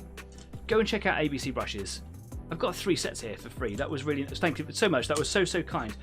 So Dave, Staff, Kez, and my other guys in the Easy 8 team, I've got some brushes here for you. We'll all have a play with them together, see which ones we like. I've got 3 different sets here. I've got like some little micro brushes. One of those goes down to looks like about 1 millimeter in length in the bristles. It's insane. And this set here, I've got lots of different sorts of shapes and sizes as well. This one here has got some really nice handle shapes on there. I've got a nice size range on it too. And of course I just bought myself a new sable brush, which is a 3-0, and these ones go all the way down to a 10-0. Some insane sizes in here. We'll have a little look. Jeff's saying, need some new brushes, we'll give him a shout. Lovely, that would be great. Like I say, just mention Easy 8 so he knows where his interest is coming from. Gonna have a cough. Excuse me, got a bit of a tickle. Staff says, hey community, how many Spitfires in a wing or in a squadron? 12 in a squad. I didn't know that. I thought it was 6, but I don't know any of these terms. You want to say a lot about them, not just brush over them. That's too funny. Stop it. Yeah, go and check these guys out. Absolutely fantastic. We also, like I said earlier on, got the chat with 3D Gizmo. I am right here now painting a model that was 3D printed. I don't know if it was painted by 3D Gizmo. This was given to me as a gift by staff in the community. Thank you so much again. But if you are into 3D printing, it's not something that I specialise on in the show. This is a painting club, war gamings, etc. But if you are interested in 3D printing, if you've got questions, if you've got things that you want to show and tell, talk about, or maybe you're having problems and you want to talk to a community about it, 3D Gizmo is the place to be. These guys couldn't be any nicer, they couldn't be any more helpful, and really, really knowledgeable. Not only do they know their stuff in terms of like their specialisms, like with history or nature or things like that, but they're just really, really talented. So go and check them out. They are starting to sell stuff because a little bit like me, a hobby that has turned into something a little bit more, and they are starting to sell some things. And what's really exciting, and I couldn't applaud you anymore for this, is that they're starting to sell stuff through the Tank Museum. So when you go into the shop in Tank Museum, there's a whole rack of stuff made and printed by 3D Gizmo. So maybe you're looking for a particular thing that isn't made in the range of models that you buy from. 3D Gizmo are definitely the guys to go and have a chat with to kind of help you get around the problems that you have. And just like I said, just stand-up gents, really, really nice people, and it's a family business as well. So I love that. I admire that. Anyway, ABC brushes, 3D Gizmo, links down there. Go and check them out. Nice people. Really struggling with my words today. It's been a long week. I say that every week. It's not been that long. It's actually been a really easy week. I'm just old and tired. And I had to go to a first aid at work training course over the last few days with a hole in my foot from a nail walking on crutches. The irony was not lost on me. I didn't get picked on. But my boss did take me out drinking. There's a bar on site. And I drank a couple of whiskies and gave myself alcohol poisoning because I can't drink whiskey. I didn't know that. I only had 2 tiny little whiskies, and I had the shakes for the first half of the next day, and that was awful. It was really bad, and my boss laughed and laughed, but we got through it. Okay, so going to take you back over to the workbench now. Before we do, please don't forget that if you do like what we do here on Easy 8, please do consider subscribing to the show. Every subscription really that helps us grow, helps us expand, gets Easy 8's name out there in the community, and it makes me feel really good about myself. So yeah, please subscribe. Thanks very much. Here we go. Just looking at the comments that are going in there. Jeff says, oh staff, 24 planes, 4 flights of 6 planes, 12 was for bombers. Ooh, you've lost me. Yeah, I've lost me. I don't know what a bomber is, but there's a lot of words and numbers going in there. Table of Horrors says 2 tiny little 5-litre bottle whiskies. No, it literally was just two doubles over a long period of time. I woke up in the morning, I had the shakes, I was sweating, and I didn't have breakfast because I couldn't get up early enough for it, and I don't think that helped either. Right, I'm just going to use my little sable brush here, at number 0. Oh, there's sticky stuff here that's come off of the old labels. That's gross, isn't it? Yuck. Right, I'm going to bring in my little palette of water here. I'm going to bring in my little paint palette here with my water on it. What I'm going to do is I'm going to get this shadow colour, this red shadow colour, and I'm just going to patch in this little bit down here, just like I did with the yellow and the brown down there. And then I'm not going to touch that bit until it's ready to varnish. There we go.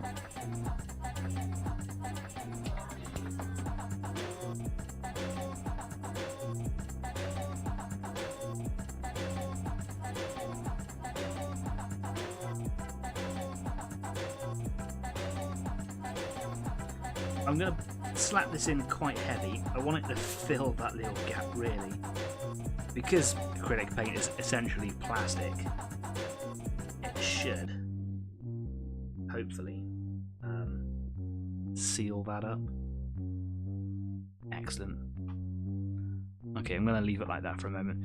So what I'm going to do now is I'm just going to try filling in these colours. I was having a bit of problem with the way that the paint was coming out of the airbrush. Not entirely sure why that is.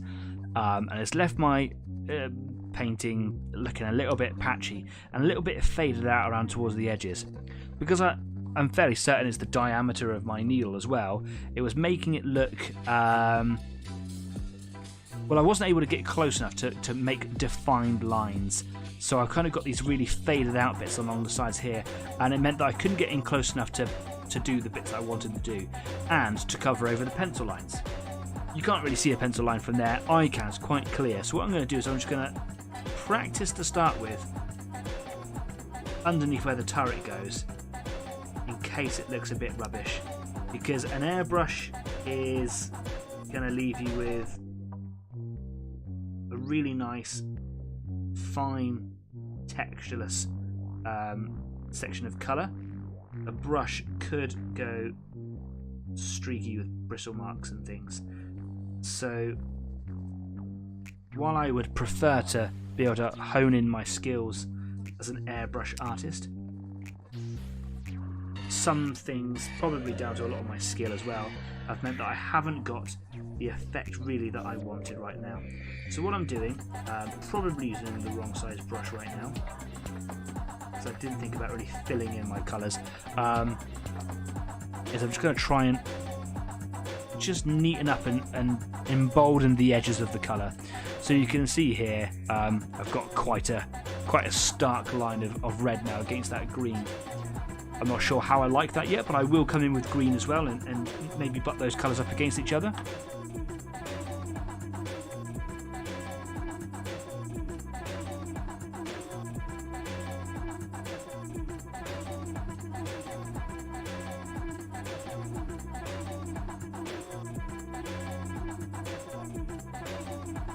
Maybe I like it when it's slightly more faded out like that. What I definitely want to do is block the colours up a little bit. So here, for example, where it was coming out the airbrush, I've got some really light patchy areas. I've got a dark bit right in the middle. I don't know why it's done that. So what I'm going to do here is just add a little bit of colour and just tidy that up. Cover over some of those pencil lines, which, if I'm honest, I thought was going to be easier to do with the airbrush, but whatever. I don't like the way that really bold line appears there. Again, I can go over that in airbrush if I want to make it look a little bit more fuzzy. Now that I see what a fuzzy line looks like compared to a bold line, I think I prefer the fuzzy, but that's just the way that the cookie crumbles, right?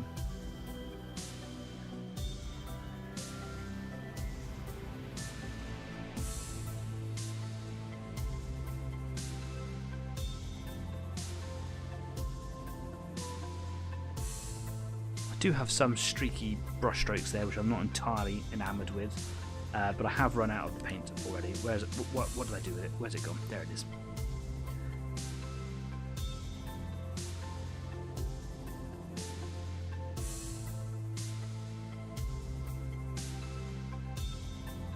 I think there was an awful lot of areas where the paint was looking particularly rubbish. So the bit on the front here was looking a little bit naff. So if I just get in there, neaten up some of those pencil lines, that's better.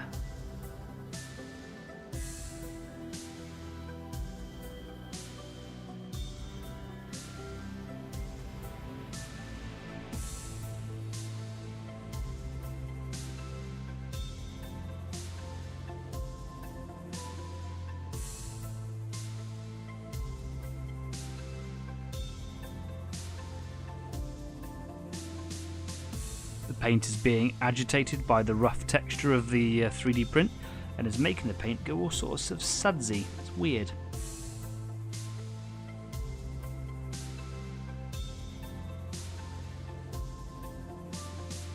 There we go.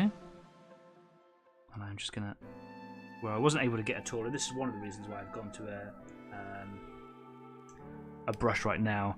Is just so that I can get into these little areas and make some finer detail adjustments. I wanted this red to kind of come to a fine sort of point over here, and I wasn't able to do that with the brush. Put my finger in the paint on the side of the tank there. It's a bit stupid, isn't it?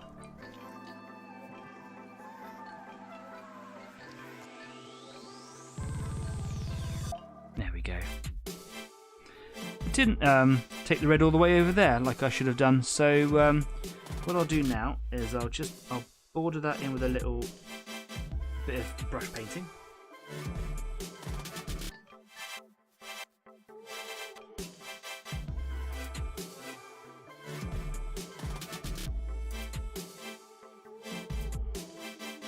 That's not actually where I wanted that line to go, kind of ruined that a little bit, wasn't paying attention.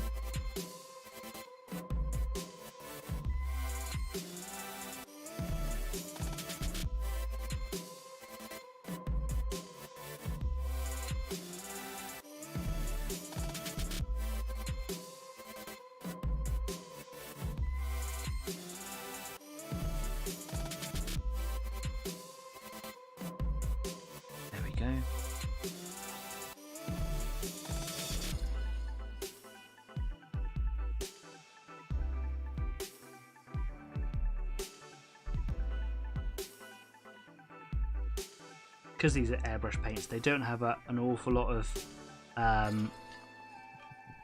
power, is that the right word? By themselves painting on that they do need to be sprayed on. So that's an interesting takeaway from this. Yeah, I don't like the way that bold edge appears here when you compare it to all the softer edges here. I just need to probably get another needle for the airbrush, one that can allow me to work with a little bit more finer detail, so that I don't get such a spread or such an overspray. But that's still fine. I was able to clean up some of the pencil lines, and that was really important. That was looking good. I do need a bit of neatening up here with the green. It's quite an overspray there, and I could do that with brush. I'm actually pretty happy with how the green's gone down mostly. So I think learning now what I've learned with the brush paint here is that I'll try and neaten that up with an airbrush as much as possible, which means that the airbrush will be coming back out this evening.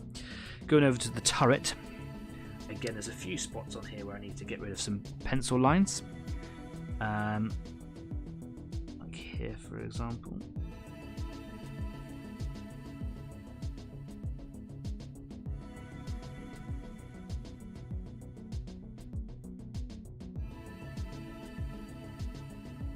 Let's have a look at some of the comments that are going in. Staff says, so I will have a flight of Spitfires. That's cool.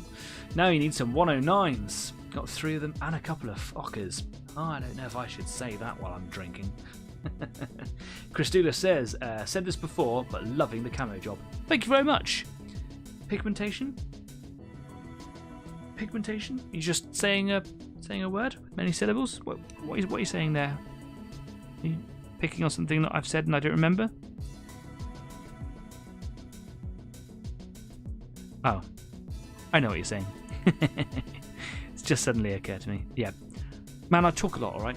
And it's hard to keep track of what I said. Not a script. It's not a script. Yeah, pigmentation. It's because it's an airbrush paint, and they are much thinner. Most brands say that you can use this airbrush paint on brush as well. This is kind of what they mean. So yes, you can use it by brush, but you'll notice that it's particularly weaker in its coverage. I struggle with a lot of my airbrush paints using them by brush. It's about learning which ones are strong, which ones are weak, and what it is you're actually going to do with them. There we go.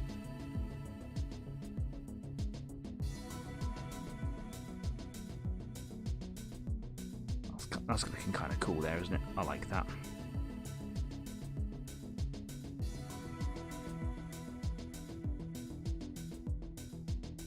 Nice. You're talking about the paintiness. Yeah, I'm with you. I quite like the soft edge of the camo. Blends nice into each other. Yeah, that's exactly what I was looking at. So I'm trying to not now define the edges too much. Just neaten up a few things. You can see here that there's been a little bit of... Suddenly the paint just erupted out of the airbrush. So what I'm going to do is just neaten that up a little. And then I'll come back in with the airbrush and try to just sort of soften that edge down a bit more.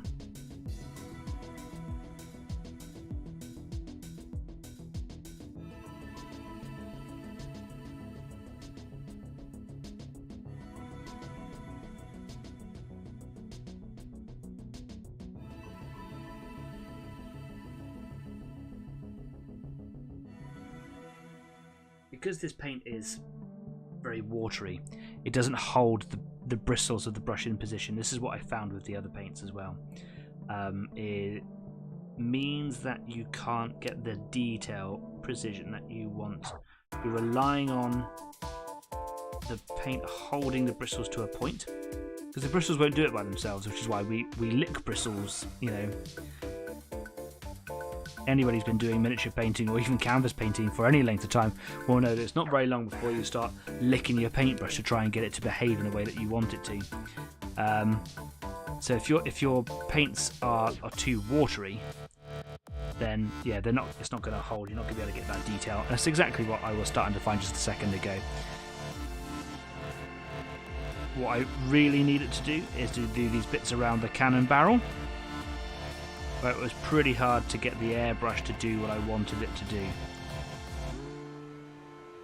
So I could see into the future a little bit. I knew that it was going to be a struggle to try and get these defined lines that I've penciled in without kind of making a bit of a mess of it.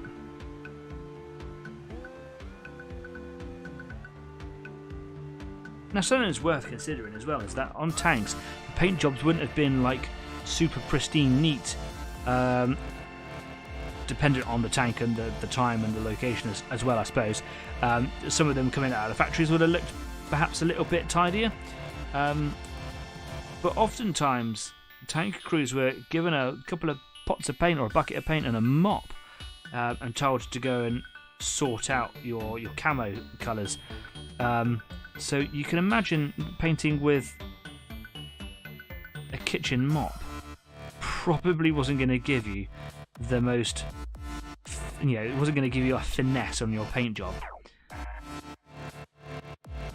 Just trying to take away the strong angle that I've got on this corner here. I don't want that on my circular cannon barrel.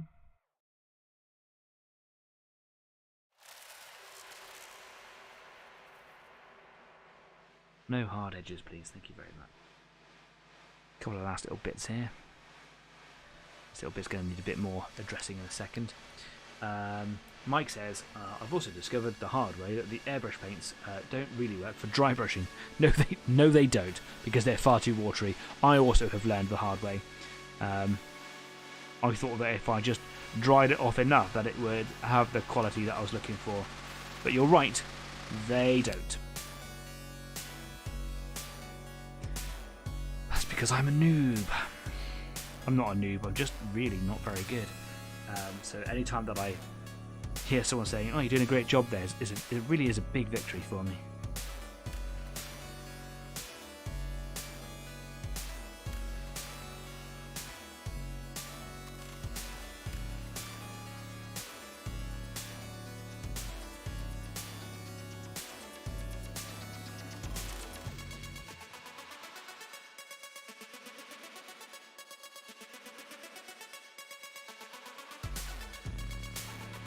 Last little bit of paint in the palette.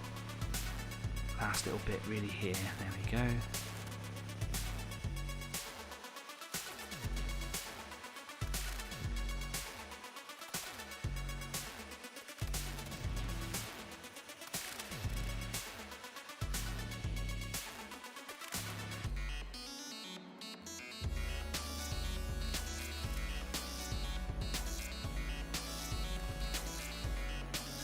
Nice. Right, do you know what? I'm going to get a bit more. I'm just going to neaten up just a couple more of these edges, and there's a little bit on the hole there that I want to do again. Yeah. Okay. Not too much. Just a little bit. Coming back to the hole here. Look at that corner there. It's just a bit patchy where I've just tried to block that in. I just burped then as I was talking. I'm so sorry. I had absolutely no control over that. I was gonna try and just get away with it, but my head's right by the microphone. I'm on the internet. Someone's gonna call me out for it. So sorry.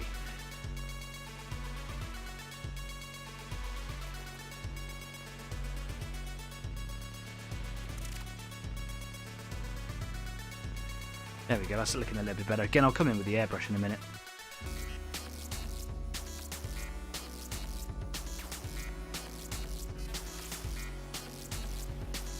Definition there, and again just going to neaten up this little edge over here as well.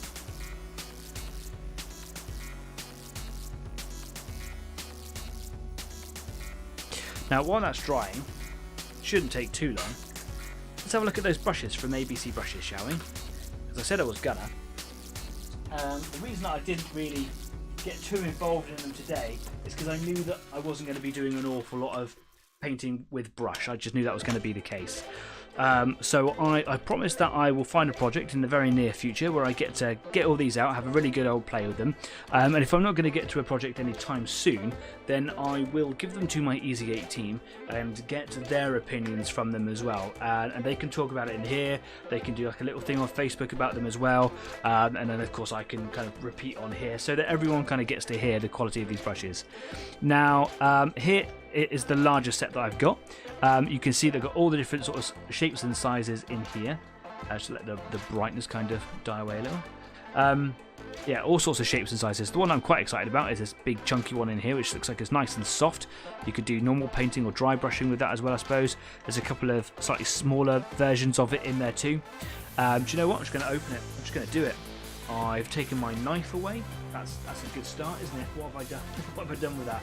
Okay, I'll use a scalpel. What's the worst that can happen? There we go.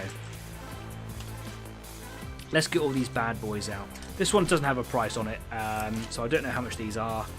Like I said, there were hundreds of ranges to look at on ABC Brush's stall.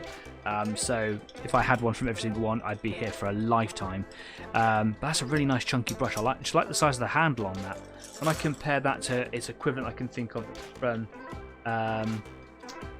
Citadel, doesn't compare. So a nice chunky brush, got a bit of body, a bit of weight to it, and the head just there looking a little bit more different. This is quite a stiff brush. This is nice and soft and supple. Looks very similar though. I don't use that one from Games Workshop very much because it is a little too rigid, a little bit too scratchy. That's a really nice soft brush on there. We've got a couple of different sizes, got a little tiny one in there, and I think you could use these for dry brushing. I would certainly give it a go. So soft. It feels like sable. I will say that. It's got that kind of softness to it that sable has. Straight in the mouth there, just like I was talking about a minute ago, just making sure that all the bristles don't get damaged when I put them in there. Wonderful. If you're used to sable brushes as well, then you're going to be looking after your brushes a lot because that's what synthetic brushes needed. synthetic brushes need you to look after them because it's very easy for them to, you know, start losing their quality. So if you're used to using sable, you're looking after them a lot, then you're going to be looking after your synthetic brushes, aren't you? We've got a few brushes in here that look like they're similar sort of size, a little bit different, but it means that you've got a little bit of, you know, a little bit of time. If this one, for example, you were using it a lot and it died, then you've got this one to go to. They're very, very similar. Same again with these two, although this one here in the slightly milkier cap's a little bit thinner. You've got a nice chunky size brush there. That's like a number 2, that is. It's got an ever so slight curly point to it, but again, you just get a scalpel on that and you just trim that off. Realise I wasn't in shot then. Pull him out there because he's got a little bit of a curly on the end there. Can't really see it on my camera. There's a slight curl on the end of it.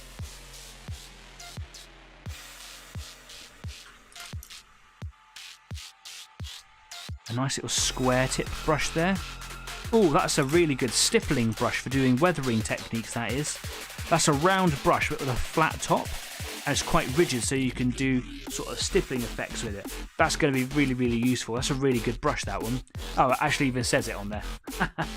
Stippling brush. Do you know what? I should have read the brushes, because now that I've seen that, I can see that it says large dry brush, medium dry brush, small dry brush. I'm not one for reading stuff. Stippling brush, fine detail brush, large brush, base coat brush, standard brush, another detail brush, and a wash brush. So this one here is particularly suited for using washes. That's kind of cool. It's useful. Let's pop those back in their little thingy again.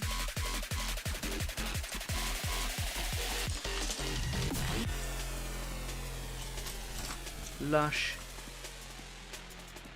We are coming to the end of the show, so if you've got stuff that you want to talk about, you want to show some things off or ask a question, now is the time to do it. Oh, there we go. These are the ones that I was looking at particularly because they've got really nice shaped handles to them. All the little things have just fallen off the ends there, but that's okay. I'll put those back on in a second. These are actually a really nice shape handle. They remind me of the Army Painter one. The Army Painter here has got a signature triangular shape to it. That's what Army Painter really like. These ones have got similar, so they've not got that trademark sort of shape to them. It just means that they're a little bit more comfortable to hold and handle and manipulate in your hands. I really like that. I thought it was a gimmick before I got the Army Painter one, but that's quite a nice little touch. And we've got quite a size range here. So for example, we've got a 2-0, and we've got a 2. To compare, I've got a 2 in Sable from Raphael, and the Raphael one is slightly bigger in the body. That's why I like these Sable brushes, is because the larger one that I've got here will hold a lot of paint, but I can get quite a point on it, and a Sable brush will hold a point better than a synthetic brush, but these are actually really, really good quality. This one here hasn't got anything holding it in shape, so it's got quite a good shape to it. As long as you look after that really, really well, like for example, you know, wash it out regularly when you're using it. Don't let the paint get up inside the ferrule, so you only want the paint to come about halfway up the bristles. You know, you'll look after that. Don't do rough things with them, so don't use these brushes for dry brushing. For example, Mike, looking at you. Yeah, because I would. I used to really abuse all my brushes. Just getting all these little caps back on them. There we go. It just fell out. These are some really, really nice quality brushes, really, really fine points on them. What size have we got? Let's see if I can get them into a size order. So we've got a 2.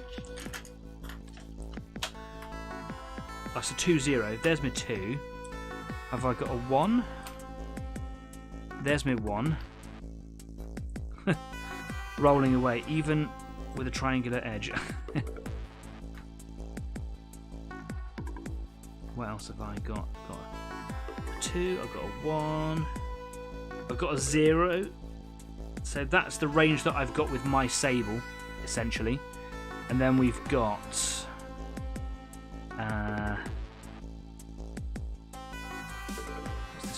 That's a really tiny one. I've got a 2-0, which means that, you know, it goes, but it's -2 if you like. I've got a 3-0, I've got a 4-0, and I've got a 5-0. So that's in order there. Look. And then this one here is a 10-0. Look at the fine point on that. It's tiny, tiny. You can see how big it is against the size of my fingers. Anyone knows me know that I've got tiny hands. So, yeah. It's a tiny, tiny brush. 10-0. I've never even seen a 10-0 before. And that really holds its point really quite well as well. Really good for doing like panel lining and things like that. That's a sexy little brush. Caps keep falling off. They all need a bit of jamming on. Just like that. There we go. Cool, so that's those ones. Those are tri-grip detailers. They're really cool.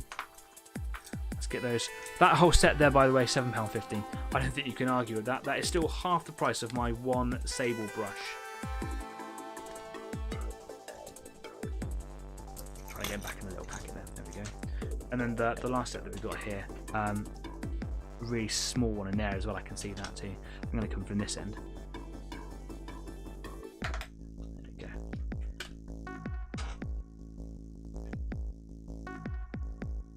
These ones are from these ones are from Pro Art. I've seen this brand before. You find this one a lot in your local art shops, craft shops, etc.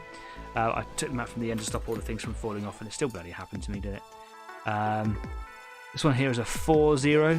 That's a nice size, that one, for doing little detail things. That's a nice size. I just knocked the bristle on that one. What I'll do is I'll give that to my Easy 8 team, and I'll blame that on them. That's what I'll do. Got a 5-0. Nice. 3-0, 4, 5-0. Got a 2-0. Got another 10-0. We'll have a look at that one in a second. I've got a size 0. I like the size 0. When I first started getting my sable brushes, I bought the 2 thinking it was going to be my answer to everything, my one-stop shop for doing detail and like larger stuff. It wasn't, and then I worked my way down, and eventually I got to 0, and it's my workhorse. I really like it. So that's the 0 there. What have I got? I've got, oh my goodness. Okay, so this is a 10-0. Sorry, where is it? This one here is a 10-0. That's a tiny little bristle head. Doesn't even show up on the camera very well. That's a 10-0, what we were looking at a minute ago. Let me just pop that one away. Here we go. This one is a 20-0. Can you even see it? It's so tiny. That's crazy. You need to paint a mini with them and try them out. Yeah, do you know what? I'm really keen to use this set here. This is the Series 60 Prolon, and this whole set of brushes, if you can believe it, well, it was £5. Now, like I said earlier, I don't do sponsorships on this show. Maybe in the future I might do something like that, but I'm certainly not doing it right now. This is not a paid review. It's not even a review really. I'm just kind of showing off the cool stuff that I was given by, you know, a kind gentleman who runs a paintbrush shop. Thank you very much again if you're watching this, by the way. That was really nice. So you can paint eyes with them. Yes, I can. That's why I got my little my 3-0 from Raphael Kalinski. You can see the size difference there. Look. I've not even used that one before. This is the first time I've taken it out of the little cap.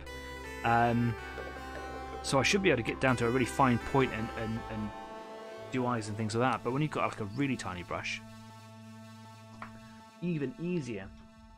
But of course, if you go too small, you don't hold an awful lot of paint. So they're probably, that 20-0 is probably only really good for like doing pupils or, you know, tiny little details like that. Or if you're one of those sick people who can do like the really fine detailing on cloaks and banners and things like that. Oh, if I could paint like that, I'd go potty. I really would. Yeah, sick. these are some really nice brushes. Thank you very much, ABC Brushes. It was very kind of you. I'm going to extend an offer to my Easy 8 team if anyone wants to try a set of these out, and I will try some of them out as well on this show, and we'll give some feedback about them. Now, these weren't chosen for any particular reason. I was just talking with the gentleman, and he just kind of picked up 3 random. I was like, go give these a try, give these a try. Of course I'll give them a try, thank you very much. So it's not like I picked these out of the whole range and went, oh, I need them for a specific thing. It was just a kind offer, right? But what I really liked about it was there were so many brushes there that it was hard to kind of understand what it was that I was looking at, other than go like, wow, there's just a lot of brushes. I'm sure there's something there for everyone's needs. So if you're like Jeff, who goes through brushes like an idiot, then there's probably something there for you as well. Actually, I saw a lot of brushes that look like the brushes that you use, so go and check the guy out. Like I said, there is a link in the description of this video. Go and share some love.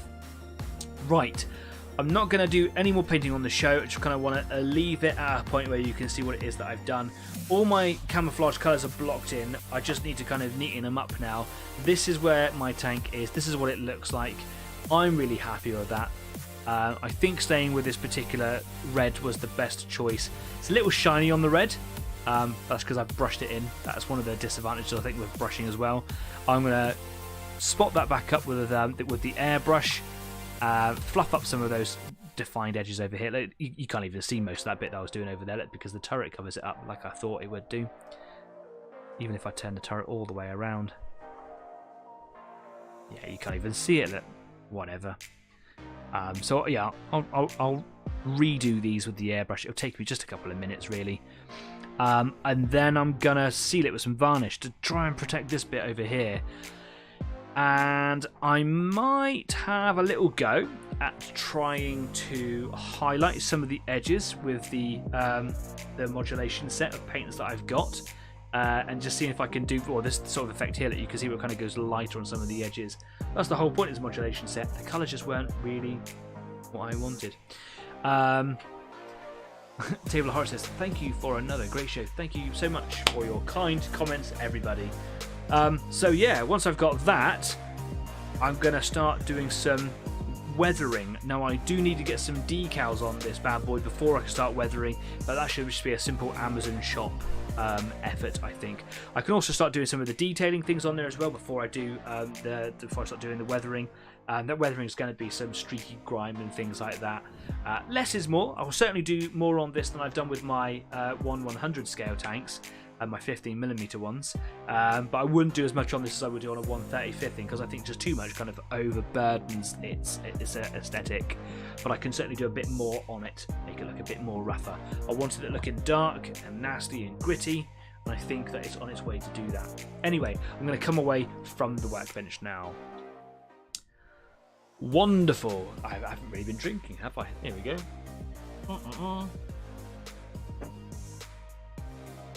I do love a gold nail. I don't like it when it's in my mustache.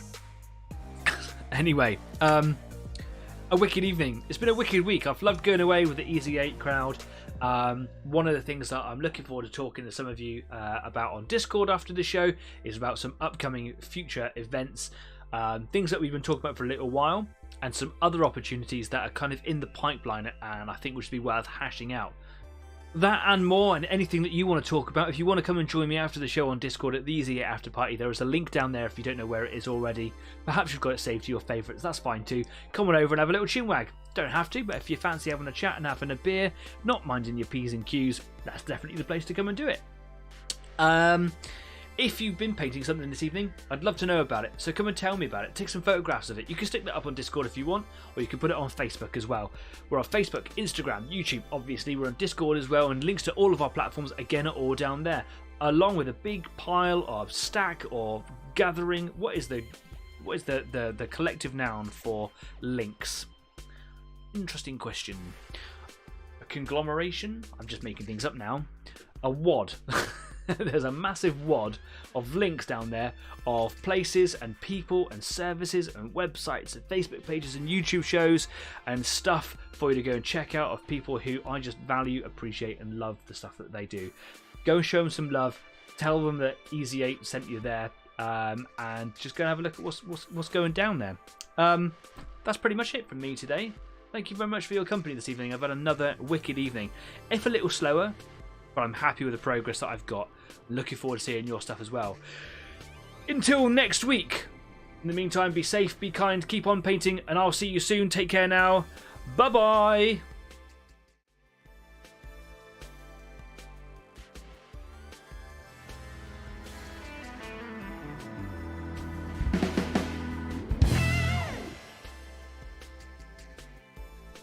I've lost the control to my volume, so you just have to listen to it like this.